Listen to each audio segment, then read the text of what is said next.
Hindi ko alam kung tama itong ginawa ko, mga kaibigan.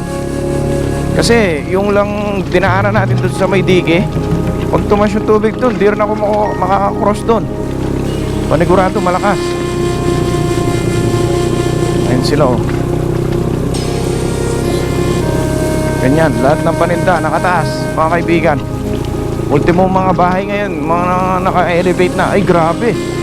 Oh, kita nyo naman yan, oh.